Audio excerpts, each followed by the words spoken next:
Thank you for the energy. Welcome, welcome. Our very first Fireside Chat was so well received that we couldn't wait to do it again. Everyone, it is my pleasure to bring you our next guest, Miss Janet from Boston, Massachusetts. She knows this organization very well, having first connected with us back in 2015 when we were known as FII. We will stroll down memory lane in just a little bit, but Janet, welcome to the Fireside Chat. Please tell us all, who is Miss Janet? Hello, my name is Janet Iraola. I'm born and raised in Boston. Parents are Puerto Rican, and they came to Boston when my mother was 8. Well, she actually came to New York when she was 18, and then she came to Boston where she met my dad. I am a mother of 4 children, 11, 14, 21, and 24, a grandma of a 7-year-old. Um, yeah, that's me. Well, Miss Janet, please share with us what do you currently do? I know right now you are at a school, so please just let us know a little bit more about yourself. What do you do right now? I work as a community field coordinator at a Boston public school, um, and have been here. Well, I just returned in 2019, but I worked previously in the same school from 2007 to 2014, and returned in 2019. So I work with partnerships in the school and family engagement. And I know there must be a ton of stories that you see on a daily basis. Is there any story that you can share with us about just your daily walk at that school? Oh, my daily walk. Very busy. We are a school of 500 and about 20 kids, kindergarten through 8th grade. We are a school that's very diverse. We have children from all over the world. We have children from Haiti. We have children from Cape Verde, Puerto Rican, Dominican, Venezuela. So these children come to us for the first time, and they don't know any English. Their family doesn't know any English. So we have to start fresh with them. Um, a lot of families uh, have a lot of needs, different kinds of needs. So we help families with that. And of course, all the academic pieces that come with school on top of that. What's the, in your opinion, what is the biggest struggle that you see there at the school? Um, I think not having enough resources for all the families that come through our doors, or not having all the languages that come through our doors in our school building.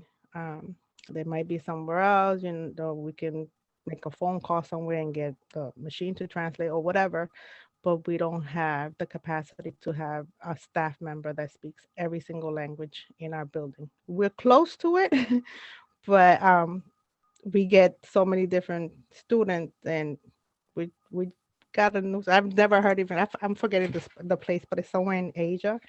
I've never heard of it, and we have a family from there, so they speak. It's sort of like a kind of Russian and Asian type of mix, which I've never seen. So their language is really new to us. So we get kids that speak all these languages, and it's hard to keep up. Wow, sounds really diverse, a global community there. What drew you to the school? What drew you to your line of work? Well, my children, my nephews, my cousins all came through this school. Um, so I've always been part of the school in some way, whether it was participating in the school parent council, the school site council, or any family um, team that was in the school before I started actually working in the school. And in 2007, I had been part of the school parent council and the school site council for a couple of years already. The principal, this position came up, the family community outreach coordinator position, and the principal asked me to apply for it. At the time, I didn't think I had the skills for the position. But she told me to apply. So I did.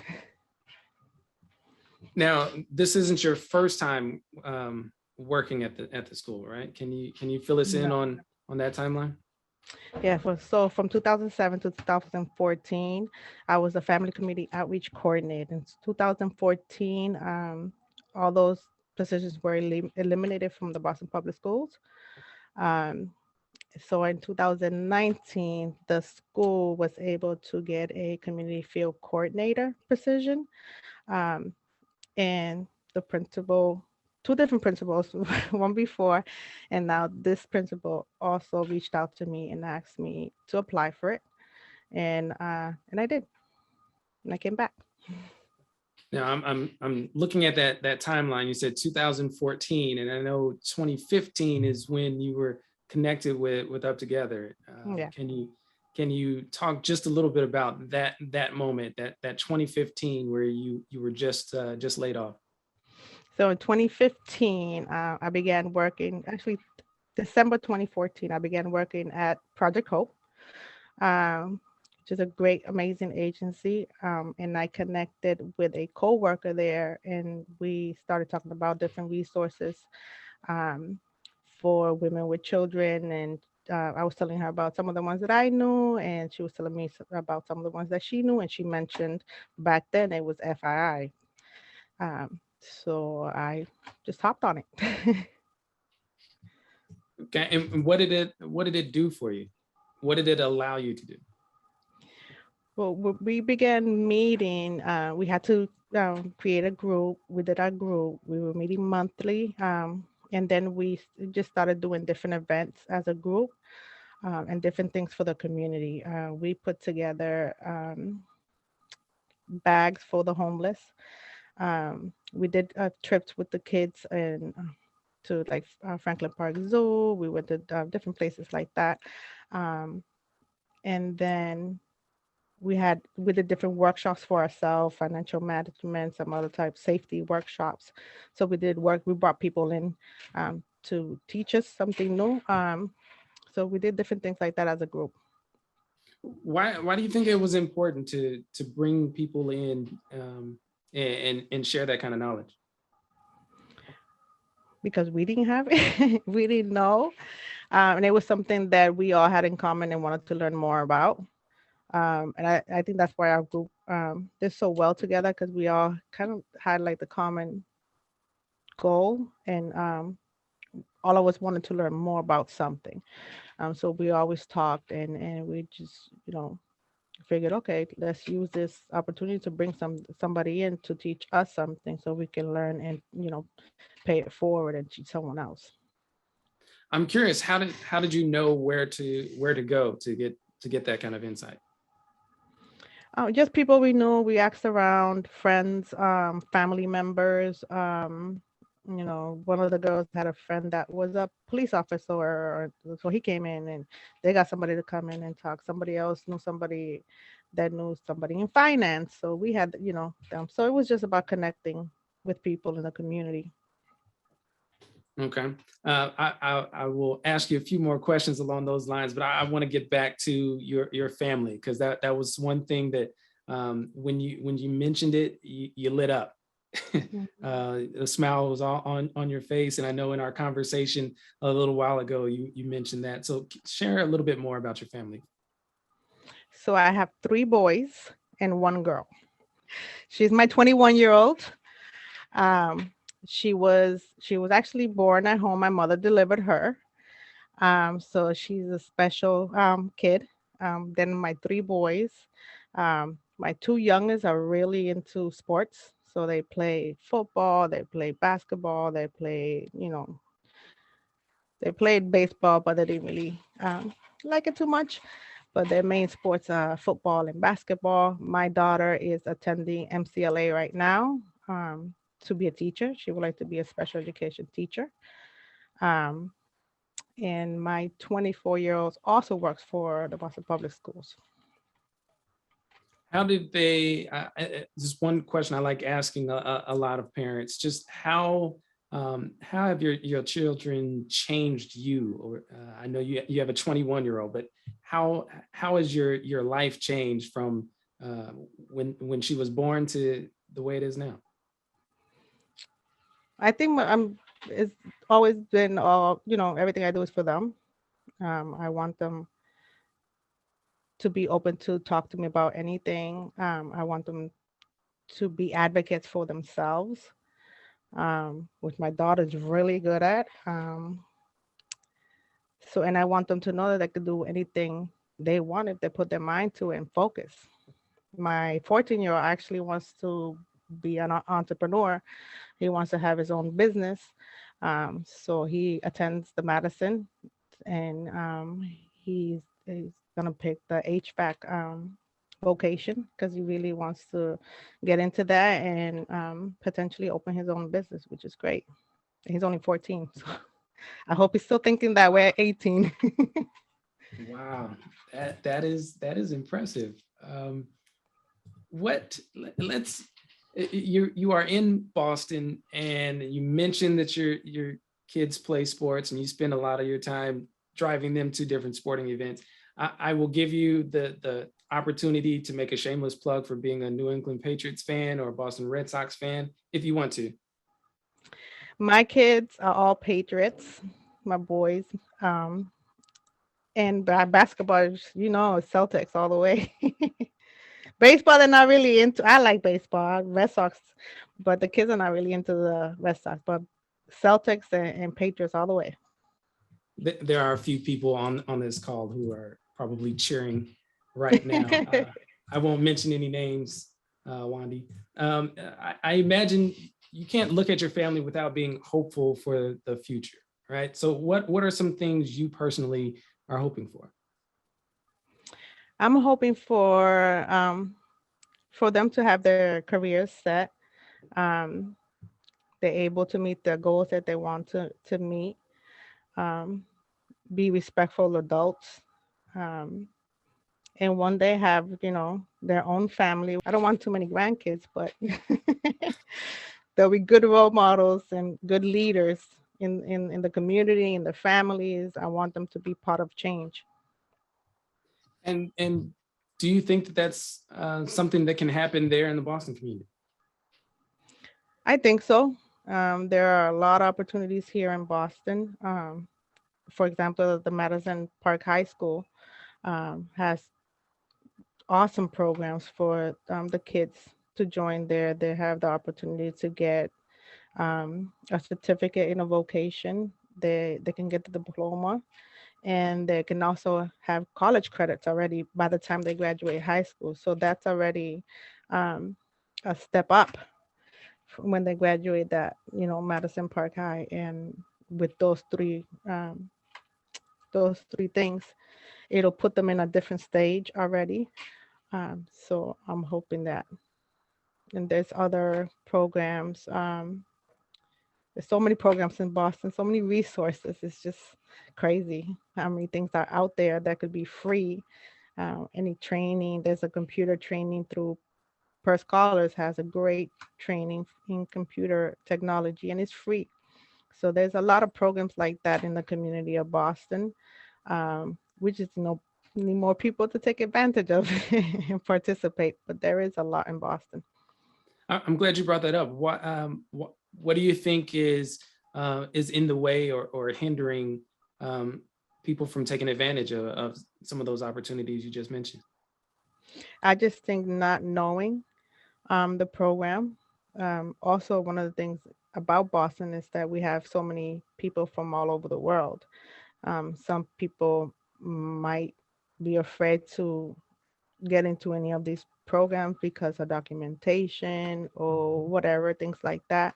A lot of people hold back because of that.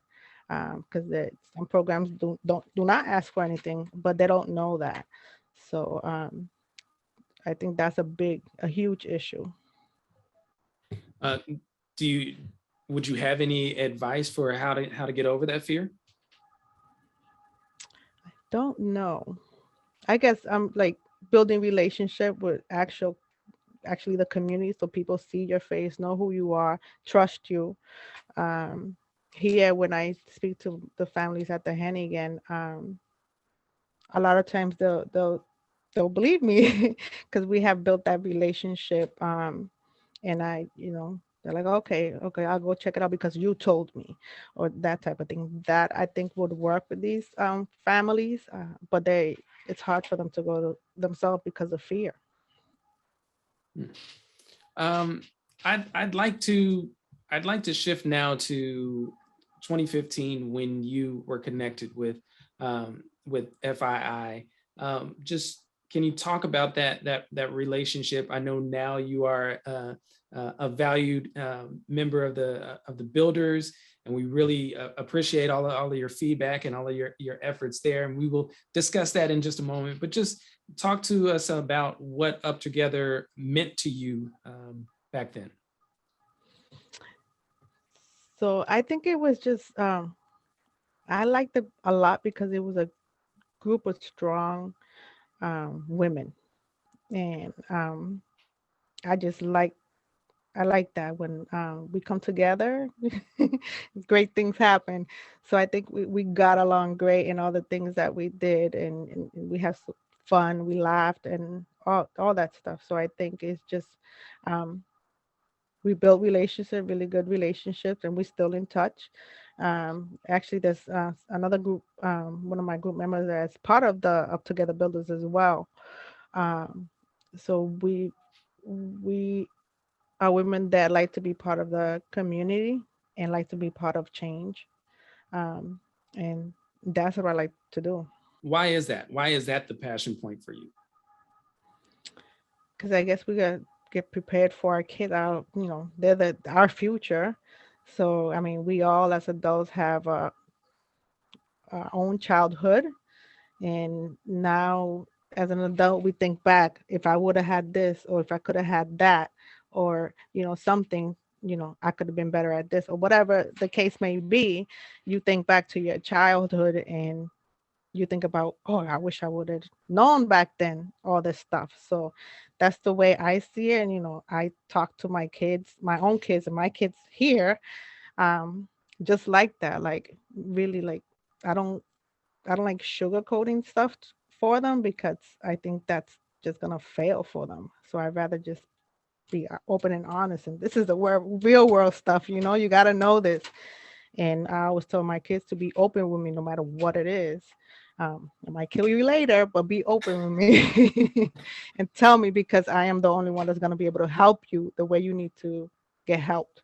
And I do the same thing with my kids here at the school. Let's get into community, because a lot of people define community differently in different ways. I'm interested to know how you would define community. I define community as everybody, I think. I mean, for me, community is not just like here. I mean, we have a community at the Hennigan, the school, but I have a community in the neighborhood. So I bring in resources from outside into the school.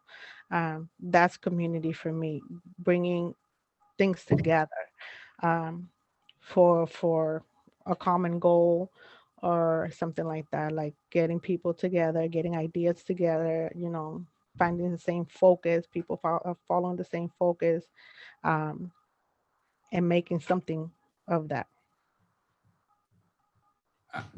I love you saying that you're bringing in different resources and sharing that with your group or sharing that with the community. There was one that stood out to me, and that was the Tech Goes Home program in your community. Can you tell us about that? What the Tech Goes Home program? So I've been part of Tech Goes Home since 2008, and it's grown a lot since I've became a facilitator for Tech Goes Home. I actually was trying to find somebody else to facilitate this program and not myself. Um, but since I couldn't do that, I just decided to do it myself. And then another coworker of mine decided to do it as well. So we've been doing it together since 2008 here at the school. Um, but I also did it at Project Hope for 4 years there. I did it for those families. So it's just basically all around resources. It's called Tech Goes Home. There is some technology piece to it, but it's more about teaching people about the resources that are in the web, the internet, and how to access them and that type of stuff. So here at the school, what we do is we meet for 15 hours as the family, a child, the student, and the parent, father, mother, grandmother, whoever they have, whatever adult they have at home. We meet for 15 hours. In those hours, we talk about all kinds of different resources on the internet, whether it's financial management, whether it's academic resources, uh, technology resources, um, what other stuff? Just all the city of Boston resources. If they're new to Boston, we go over all the city of Boston resources. We go over fun things to do with your family in Boston. So families can see there's free things to do in Boston that don't cost too much. So we go through all those websites. And then the last day at graduation, what we have the families do is actually present something that they learned in the program, or if they use the computer or Google, whatever, to do some research on a certain topic, they could present that to us. So I just graduated a class of 13 on Tuesday. Um, Congratulations. and thank you. And their presentations were all about their country and where they came from. So, which was amazing. And we actually had a couple of kids that just started um, the ending of last year, I believe, from Haiti. They came from Haiti, which is great that they speak Haitian and Spanish, but they didn't speak English. Hmm. So these kids did their presentation in English, um, and it was great about the country. So they do that, and then at the end of the program, they receive a computer, a Chromebook, a bag, headphones, and a mouse for free from Tech Goes Home. Oh, wow. It's an excellent program. It sounds like it. We had a couple of people clapping their hands, and I do want to point out that's just one of the many different programs and workshops that you participate in the community. So that is to be commended. When I hear about something good, or a good resource or anything like that, I am like blasting it out so they know that they're gonna, I'm always about resources, getting information out.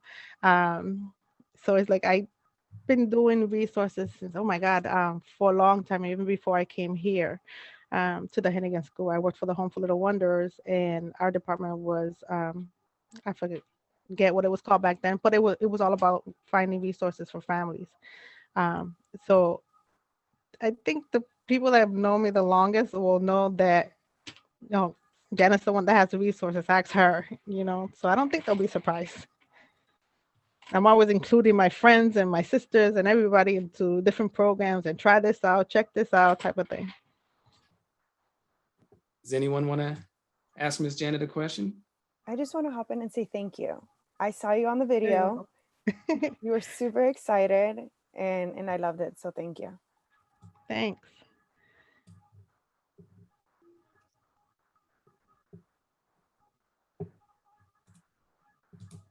All right, I will move on to a question that I have from Denny. She said, in your opinion, what kind of things actually build community, and where do you see community in your life among your networks?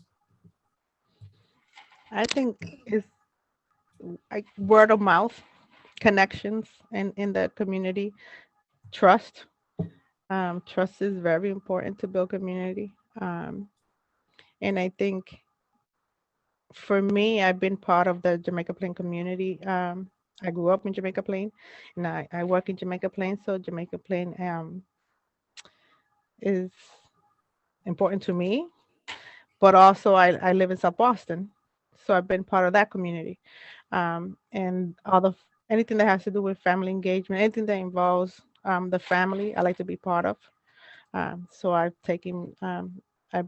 joined some groups in South Boston in the past as well because of that. Uh, But I think trust is important, word of mouth, getting out there and actually, telling people what's out there. Um, Now we have social media and all that stuff. Everybody's on social media, so that's a great way to build community as well. Yeah, so you continue having community, and it doesn't matter where you live. Hmm.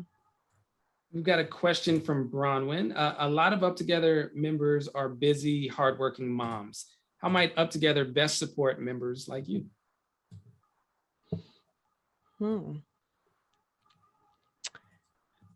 I think it's opening new doors for us, new leadership doors for us. We all want to continue to move up the ladder, um, and do better for our kids, including our kids into the goals of UpTogether. Um, yeah, I think like having goals not only for us but for like family goals. That's a good one. I have another really good question. I know you're involved in a lot of organizations and programs and community events. This question is from Jennifer, by the way. Is there something that UpTogether or FII provided that some of these other organizations did not? Um, I'm gonna say it wasn't like if I gave you the freedom to like plan, like they didn't dictate what to tell, what to do for our group when we first joined. We were confused when we first joined the group because we didn't know what we were gonna do. But they were like, no, yeah, y'all just come up with it, type of thing. And we were like, what? So we weren't kind of used to that. So, because a lot of places you join a group for a purpose. And UpTogether, or FI, we joined the group and we made it our purpose. So it was different than joining the group for a purpose. We got together and we made a group for a purpose. So I think that's a big difference. I love that, and you're still staying in touch with the group, which is Yes. pretty cool too. And we have one more question from Paul. He asks, what keeps you going in times when you don't feel your best? Personally, what keeps you going times when you don't feel your best? My kids. My kids and my responsibility to the kids here. It's all about the kids. I can't argue with that. As a father of two, I cannot argue with that. I do want to save some time for you, as I promised, for you to turn the questions over on us. So I wanted to know, I know, so FII has been, or UpTogether has been around for a while, but what I want to know is how did you guys come up with this idea? Like it's like a lot of agencies have a purpose and a focus, and that's why you join that group or whatever. Like UpTogether was like so open. Um, like how did you guys come up with that idea? I love it, but I'm curious. great question. Suki, I see you unmuted yourself. I did. I started at FII in 2015, Janet, and I came actually to Boston in 2012 and interviewed some of the first members of FII in Boston. But I happened to have come on when Mauricio Lim Miller, our founder, was still on at FII. And he is the reason FII evolved as it did. He had worked in the social services for more than 20 years, 2 decades, in and around the Bay Area, and had been repeatedly frustrated by the deficit-based models. And when I say that, I mean like that people had to exhibit need in order to get services and help when they wanted to achieve things, and they weren't getting help with anything they wanted to achieve. And he kind of took that and thought about his own upbringing. He was raised by a single mother after immigrating from Mexico to the United States. And she had friends and family that helped her out. She was very proud and did not want to demonstrate need to get help. And she took every opportunity she could to invest in her children's accomplishments and to encourage them. And as a result, Mauricio became what he was, which was a very successful social services program designer. So it was really Mauricio who made FI and his upbringing that made FI what it is today. Great, thank you. I have another one that piqued my interest, and it's your commitment to being a builder, your involvement in the builders meetings. Why have you felt the need to be a part, to be present, to be active as a builder, and please share your experience there. I like being part of the builders because I get to see FII from everywhere. When I was part of the group, it was just us from Boston. So in the builders meeting, there's people from everywhere. And I just think that's cool. They talk about what's going on where they live in California and wherever. And it's so cool to hear what they're doing. And we talk about what we're doing, and all together we give ideas and advice in the meetings. So it's good to see where everybody's coming from and what everybody's thinking. And a lot of the stuff is similar. So and it's going around everywhere. So it's really cool. Janet, again, thank you for being very vulnerable, sharing your story, and just spending some time with us, asking us some questions, but then also being willing to answer several of our questions. So we really appreciate your time. We thank you for being our first female guest on the Fireside Chat. And yeah, there we go. So again, thank you for your time, and we really appreciate it. Thank you for having me, guys. Nice seeing everybody. Thank you, Janet. Bye.